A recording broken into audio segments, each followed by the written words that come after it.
What's up, guys? You saw my Ahsoka Legacy lightsaber review. Now it's time for the ultimate Star Wars Galaxy's Edge lightsaber. The SAVI'S Workshop Hand-Built Protection and Defense Lightsaber. Now there are 4 different lightsaber kits you can choose from at SAVI'S Workshop, but I'll talk about those details and other info at the end of the video. Now I'm going to give some close-ups, take it apart, weigh it, measure it, all that good stuff, so let's go and get this review started. First and foremost, you get this pin here that comes in this little baggie, which is based on which kit that you pick. I'll talk more about that at the end of the video. It's made of all metal and it's got a really nice bronze finish to it, which I like, nice and shiny, and then it looks like a lightsaber there with the igniting lightsaber blade. And on the back you get the usual Disney Mickey pin stopper there to pull that off, and then you get some more detailing on the back. You got the Star Wars Galaxy Edge, Disney pin trading, ooh that's shiny, the part number, and some Arabesh down there if you guys want to try to decipher that, and then legal fart. And it also comes with this nice blade right here, but we'll take it off for now so that it's easier to review. And to do that, it's just like Ahsoka's, where you just push down, twist, and then pull out. And as you can see, just like Ahsoka's, it also makes that nice, get that to focus there, that nice insertion and pull out sound. Here's the insertion and pulling out, and then you just pull that all the way, and then you have the exact same lightsaber blade as the 26-inch and 36-inch for Ahsoka's. And in case you're wondering, the little dust cover / emitter cap from Ahsoka's hilt also fits nicely into SAVI'S hand-built hilt. It just pops right in right there. Just make sure you line up the keyholes and, whoops, hit the switch there. And then there you go. You got the nice emitter cap that has a little thing there you can paint silver and make it look like an unlit lightsaber. Alright, now for close-ups. Now starting at the emitter end here, you get a solid metal piece, which is the same for all the rest of the outer covering of this lightsaber. And you also get this really great bronzy type gold and this yellowish type gold up here. And if you guys are subscribers, you know that I love gold. And then you got the metal up here that surrounds the blade insertion point, and then on the rest and the upper grip right here you also see there's like some hammered metal finish,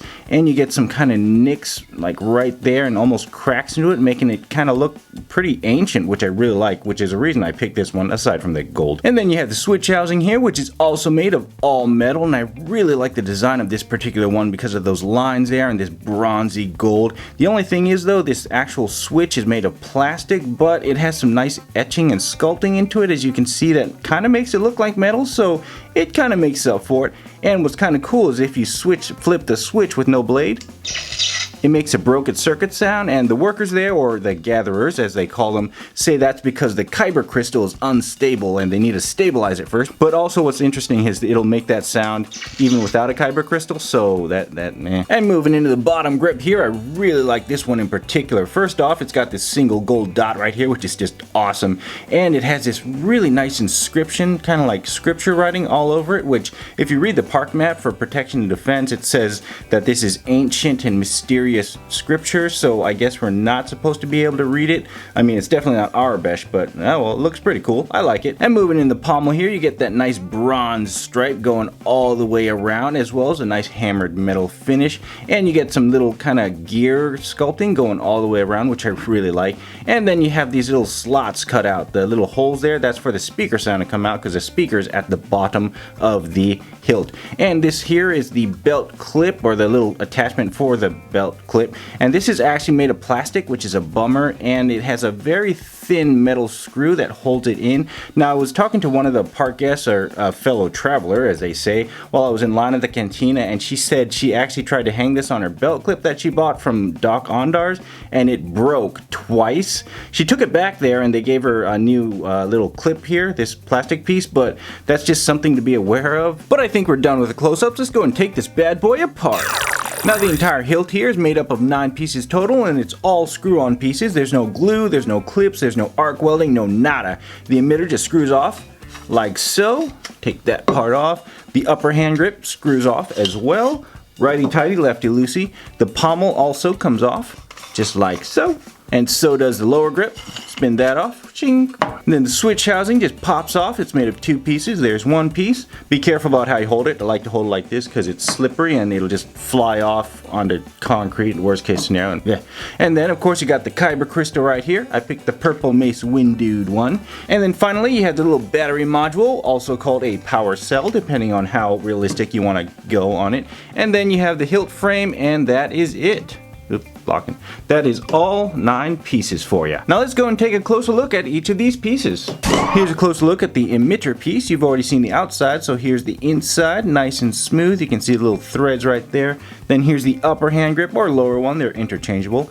That's what the inside looks like right there. It's actually a one side like threaded. This side right here is threaded, but this side is not, and it's a very shallow thread. There's maybe 1 or 2 threads in there. So yeah, and they're metal. And here's the other hand grip, the inside right there, exact same as the other one. It's got the little thread there. As you can see, they're both the same. Nice threads, interchangeable, so you can, you know, put them on whatever side you want. Here's the pommel on the inside, pretty plain, just like the emitter. Got threads right there, speaker holes. And then here are the switch pieces right here. On the inside, you got these little plastic pieces. These are actually kind of like reverse clips that clip to the hilt frame. You can kind of see the little kind of bent out cut out there so that it can actually clip in there, just made of plastic. Then you have this side, which also has those clips, but this one has the switch and a little thing right there. As you can see, that's how the switch works. Then you got the color right there, which is used for alignment purposes to the hilt frame. Then you got the awesome Kyber crystal here, which we'll look at later along with the other ones. Then you have the battery module right here. You got the speaker down here. Then you got this part right up here, which don't unscrew those. I have no idea what it is, but just you might break it. Then it comes with this sleeve here, which has like the worst placed screw ever. You need to take that screw out to lift the sleeve off to get to the batteries in. Unless you have a really thin screwdriver like this one, it's practically impossible to get to. So whoever designed this was like, seriously, you just want to man, it's like not designed to be easy to take off. But anyways, you just take it off just like that. That's what the inside of that looks like. And it comes with 3 AAA batteries already installed.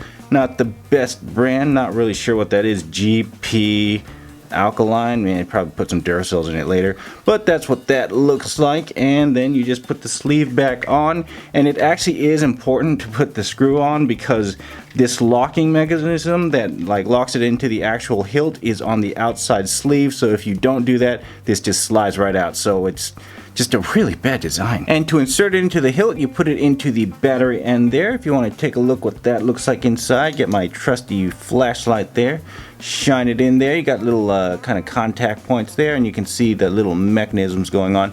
You also see this little red arrow right here, and that is actually how you line it up. You take the red arrow on the module, you line that up right there, slide it right in, and then it works as a push and twist to the right. That's it. And then push and twist to the left, and it comes right out. And to show you what happens when you don't screw the sleeve in, take the sleeve off real quick. Alright, and then put the sleeve back on real quick, just don't screw it down. Alright, now here is the problem you will run into if you don't screw this down. Let's go ahead and line the red dots or red arrows up. We're going to slide that in there, push in, twist, and lock, but yoink, falls right out. And the problem is it falls out really easy. Hold on, let me line that up again. So if you had the pommel on, you took that off, you totally forgot, and then all of a sudden this just goes whoop, right out the bottom. This is not the most durable plastic, as you can see. If this smacked in like hardwood floor from, you know, waist high or even higher, you may break this, and this is the brains of this entire thing. So you break this, no more lights, no more sounds, no more fancy dancy. So yeah, you make sure you screw that terribly designed sleeve on. And here's the rest of the hilt frame for you. It's got this nice kind of fiberglassy, kind of marbly look to it. It's not a texture, it's nice and smooth, but it's just got a little look to it, which is kind of nice, pretty cool looking. Then of course you got this legal fart right up here, which is like, man, I would peel it off, but it's hidden underneath, so it's like whatever. Then you got these little screws here, which look very high quality actually, which is kind of impressive. And then you got the Kyber crystal housing right here. You got that. Then you got these little alignment points that match up with the switch housing. And of course, only one end is actually spring loaded. The top end that goes towards the emitter. The bottom one is just stationary. And then you got a little dot hole. That's a guide hole there to get the ends of the crystal tips to line up and stay there.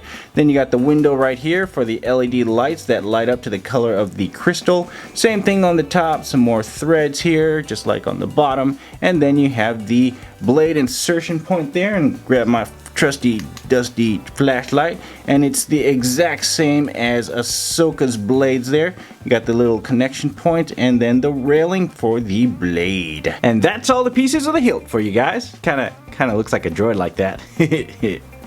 Now in building these, the pommel and the emitter have 2 options each that you can choose from. The hand grips have 4 options, but you have to pick 2 because there's an upper and lower. You get 2 options for the switch as well, but this is the only hilt that you get. And I'll talk about the Kyber crystal later. Now the emitter and pommel here are attached directly to the hilt itself. You can see the little threads right there. But here's something I want to warn you guys about. This is made of metal, obviously, and this is made of plastic. I saw a lot of people just like cranking these down really hard, just and same thing with like the employees. Some of them came around and they like helped to tighten it or something like that, and then I'd see them just like crank it down. And the problem is this is plastic, this is metal. If you crank this down, the plastic's gonna give, it's gonna warp, it potentially could break, and if that happens, you'll never have a tight fit again. It'll be nice and, you know, loose, or not nice and loose, it'll be terribly loose. So yeah, just don't crank it down, and if an employee comes by, you know, politely ask them not to crank it down. Just kind of a warning there. And then you have the switches here, which technically attach to the hilt. I'll show you why technically later. And then you see these colors here, they just line up, as you can see, do this. And then as you see, as I told you, these are clips. You put that in like so, and boop, you see that plastic clip is what's holding it in. Then you put this other one in, line it up with the red, and then boop, clips just like so. And I say it technically attaches to the hilt because it clips to the hilt, but the true connection point is actually with the hand grips. It's because if you put this together right here, as I showed you, it has very thin threads right here, very shallow, just about 2 threads deep on each side. And that's because the hand grips are actually the one that keeps it in place and keeps it from falling apart.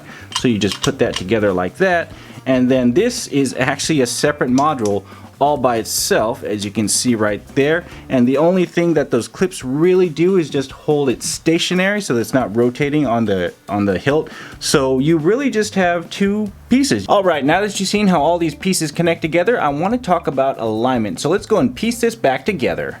That was fast. But anyways, as I said, the switch right here is stationary, which means it basically becomes a center line, the switch here, so everything should revolve around it. And as you can see here, with everything fully tightened, it's not very symmetrical. These dots are a little bit off. This is really off.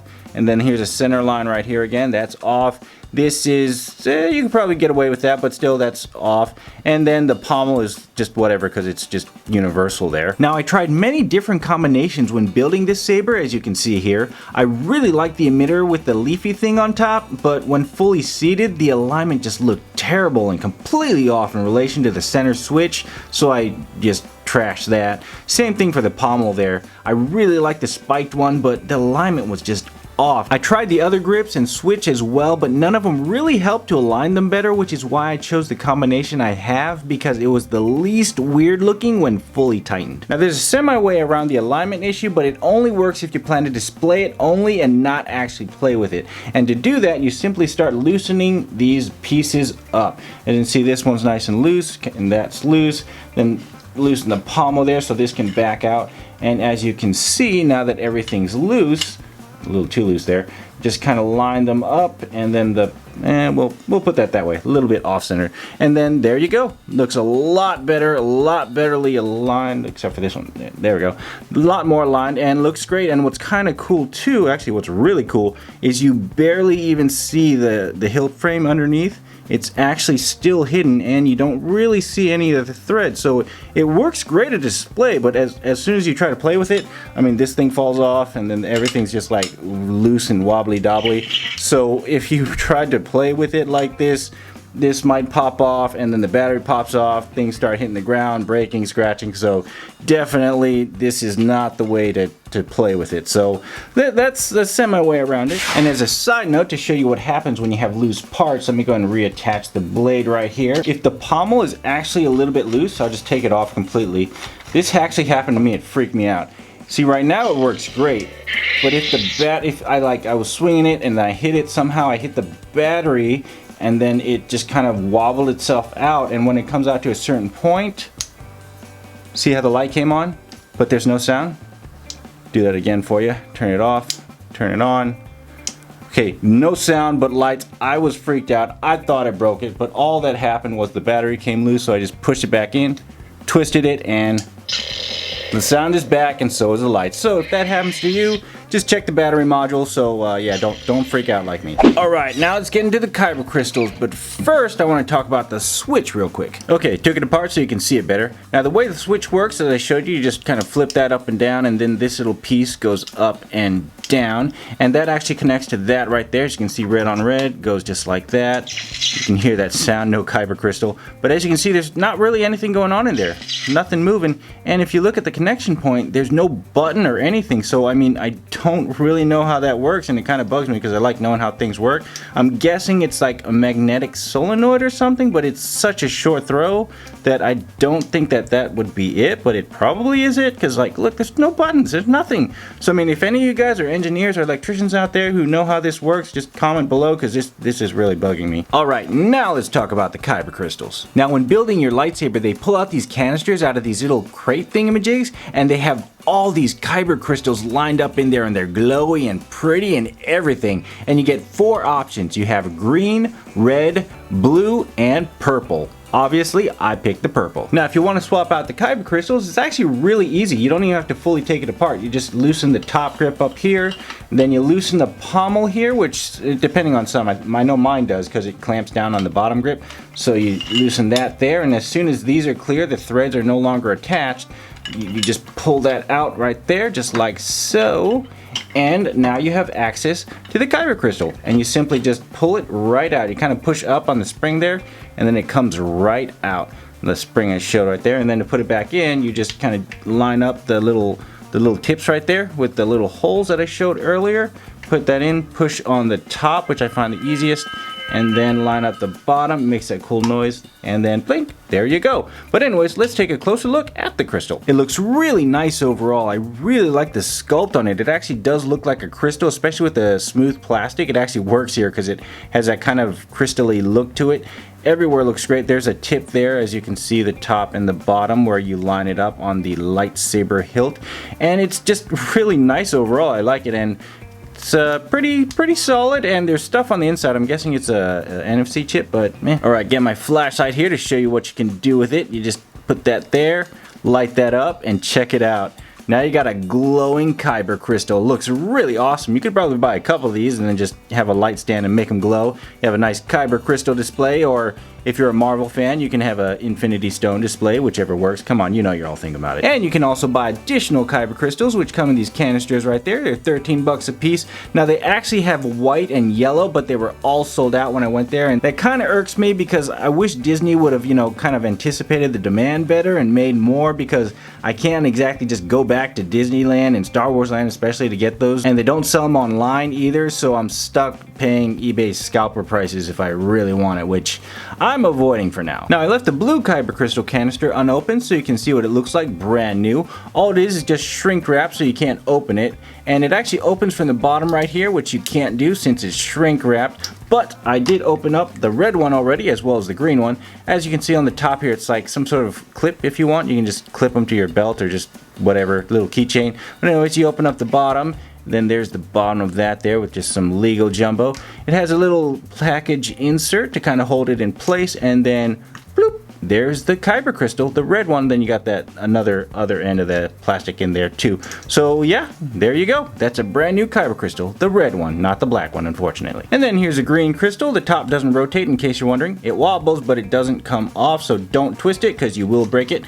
Just pop open the bottle and bloop, there we go. Green Kyber crystal. And here they are all together. You got the red, green, blue, and purple. I said that out of order, but oh well. And if you notice, they're actually not all the same size. If you look here, the red Kyber crystal is actually narrower and thinner than the purple and blue. The purple and blue are really big ones, they're really thick. And then the green one's also a thin one, just like the red one. So it looks like at the very least, there's 2 different sculpts, the fat one and then the thin one. I don't have the yellow or white, so I can't really tell about those, but from these, there's 2 different sculpts. Alright, now let's go and insert a new Kyber crystal. Use the red one here. Like I said, just put that in the little slots right there, the little tips, and then find it easy if you just push the top in just like that. Stick this in here, and as you see, it makes that noise just like all the other ones. The bottom one's kind of hard to line up. There we go, popped right in. As you can see, it actually lights up red up there, which matches the crystal. Let's go and pop in a different one. Pop in the green one. Let's see, See if I get better at this. Yeah, there we go. Pop right in. And that one right there is green. And then we'll pop in the blue one. Get that blue one there. As you notice, they all make the same sound when you pop them in. There's blue, a little bit harder. Oh, there we go. And then finally the purple one, which is the original.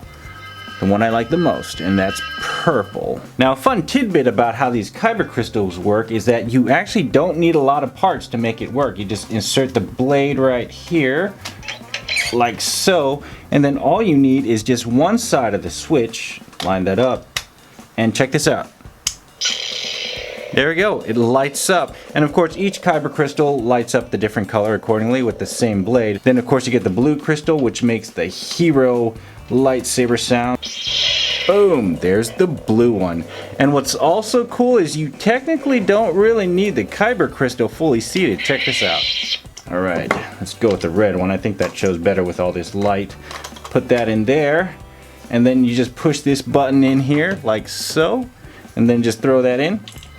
It's not even fully seated, and boom, it lights up, and then you can pull the crystal out, and as you can see, there's no crystal in there, and it's actually still working, which is pretty nifty. But if you let go of the button, it shuts off. But then you just turn the switch off, push the button again, drop in the crystal, and there we go. That's pretty awesome. But let's go and shut off the lights so you can really enjoy these awesome crystals and blades and sound effects and all that good stuff that makes it a lightsaber. I broke it. Boom! And there it is, guys. Purple straight off the bat. The original color I picked because, I mean, just look at it. It's so sweet looking. And it also has clash and movement sounds. But like Ahsoka's blade, it also is slightly delayed. Check this out. It's not quite as bad, but, you know, it's still noticeable. Same thing with the clash sound. I like how it turns white, though. It looks cool. So, I mean, it's slightly delayed, but overall, it's pretty cool. But, I mean, check this out. Let me put this up to the mic. Just listen to that hum. So mean. And then here it is turned off.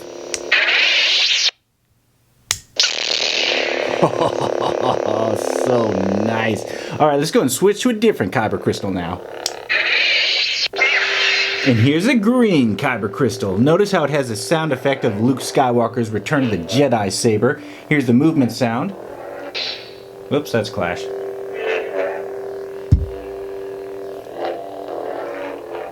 And then here's clash again.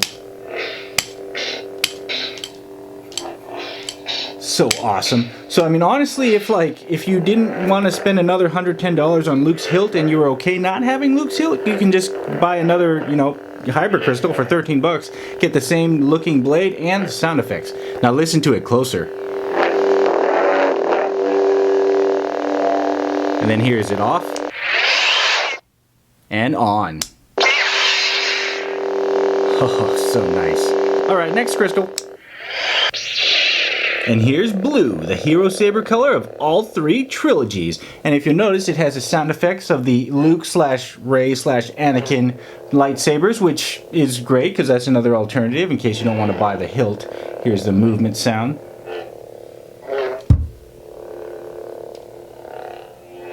And then the clash.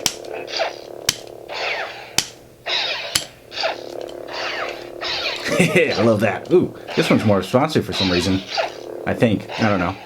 But man, okay, here, listen to it closely. Gotta love that hum.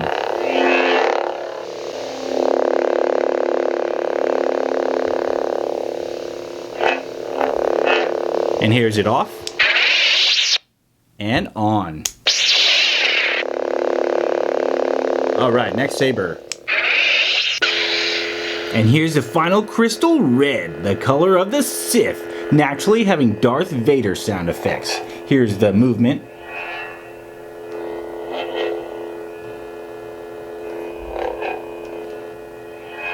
And the clash. Ooh, that's a cool one.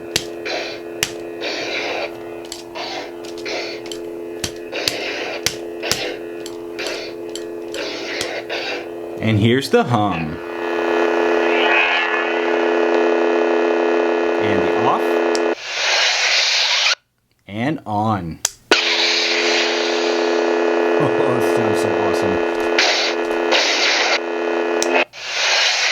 And for some comparisons, here it is next to some other lightsabers I have. Ahsoka's Legacy lightsabers, the Hasbro Black Series Luke lightsaber, and some Kitty Disneyland sabers, as well as an itty bitty Anakin keychain saber. Now let's light them up.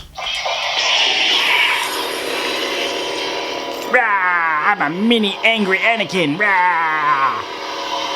Alright, and now it's time for some measurements. The hilt is about 11¼ inches long without the blade, and it's about 42¼ inches with the blade attached, and FYI, the Savi blade comes with a 31-inch blade, and thankfully the blade is measured from the point that it comes out of the hilt and does not include the electronics that are on the inside, which is great because you don't lose any length because of that. Now this 31-inch blade length is only available at Savi's workshop, but it is the exact same as these two 26-inch and 36-inch blade lengths that I got from Doc Ondar's for Ahsoka Tano's lightsabers here. So they're totally interchangeable if you wanted to swap those around. Oh, and as a side note for those of you who saw my Ahsoka Tano lightsaber reviews, I emailed Disney about the yellow blade issue when it lights up, so I'm still waiting on their response, and yeah, wish me luck. And for width, it's about 2 inches high and wide because it's a circle. But the belt hook makes it about 2¼ Alright, now everybody always says that this thing is heavy, but that doesn't mean much to me because heavy is different to everyone. So let's go ahead and weigh it. Let me whip out my handy dandy weight scale here and then put on a paper barrier so it doesn't scratch. Reset that. Alright, now let's see how much this bad boy really weighs. Alright, put your guesses in now. And it's 35.13 ounces, which is a whopping 2.2 pounds. Man, that's a lot of metal. And to give you an idea of how heavy that one is, here's Ahsoka's regular size hilt, which was the heavyweight of the Ahsoka review. Check that out. 34.07 ounces, which is 2.1 pounds. So this is actually lighter than the Savi hand-built saber. Dang! And here it is again with the blade attached this time. 42.33 ounces, which is, wait, 2.6 pounds. Dang! And for some very relevant references, here's Goose the cat. 8.85 ounces, which is half a pound. Flarkin', flarkin'! And finally, reset that. Here's a Hasbro Black Series Stormtrooper. 2.4 ounces, which is 0.15 pounds. He does seem kind of short for a Stormtrooper though. Wait.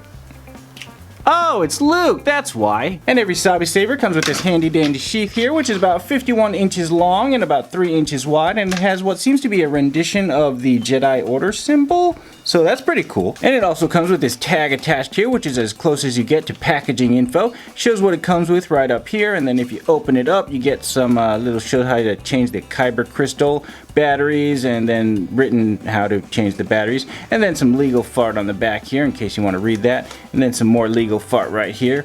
Now the bottom portion of this long sheath here is made of foam, and it has a little hole in the middle, so it's kind of like a mini swimming pool noodle, so it keeps your blade secure and safe. Then it has a little gap here with no padding. Then it has some more padding right up here for the hilt. This padding is actually sewn right into it. And then you have the top here with a little pull tab so you can make sure that no one steals your lightsaber while you're there. And then it comes with this strap here, which is removable. As you can see, it's got a little clip right there, and it also rotates, so it makes it nice and easy, and that's the same on both ends there. You got the clip and then rotate, and it's also adjustable, so you can do a body strap cross strap thing, or you can, you know, just kind of sling it over your shoulder and stuff like that, whichever you choose. Now this material seems pretty nice to me. It's pretty durable, but I was told by somebody who went there multiple times, which is amazing by the way, that it will start pilling after a few uses. But there is this higher end one that you can buy at Doc Ondar's shop, but it is $50, and mine held up pretty fine for the whole day, so it's not really necessary unless you want fanciness, or if you plan on bringing your lightsaber in multiple days, which is amazing if you can actually do that. Now as a side note, you will have to take all of this with you into the cockpit of the Millennium Falcon ride. They won't let you leave it at the door, so if you can get this after you ride it, I would recommend that. It would make it easier, but it's not the end of the world if you can't, because I had to take these Ahsoka Tano hilts as well as all these long blades, and I mean there's kind of some room in the cockpit but not too much, so it's just I just had these things just flailing everywhere while I was riding it, but I managed to survive because it's not too rough, so it's doable. Well, that's it for the saber review, guys, but now for some tidbits on buying it. You have 4 kits you can choose from, as you can see in this picture I took here. The options for power and control is covered up by some dude's jacket because I was in such a hurry I didn't even notice that till later. And here's a park map description of each kit, and each kit comes with a different pin in addition to the different style options, but you can't swap parts between kits, unfortunately. And the total cost for the experience is a bank-breaking $215.49. Misa muy broke. But I think it's totally worth it. Not only is it a lightsaber, but it's also an ultimate souvenir from Star Wars Land that you can't get anywhere else. Anywho guys, thanks for watching and happy traveling to those heading to Galaxy's Edge. Don't forget to drop a like, and as they say on Batu, till the spires. Peace. No.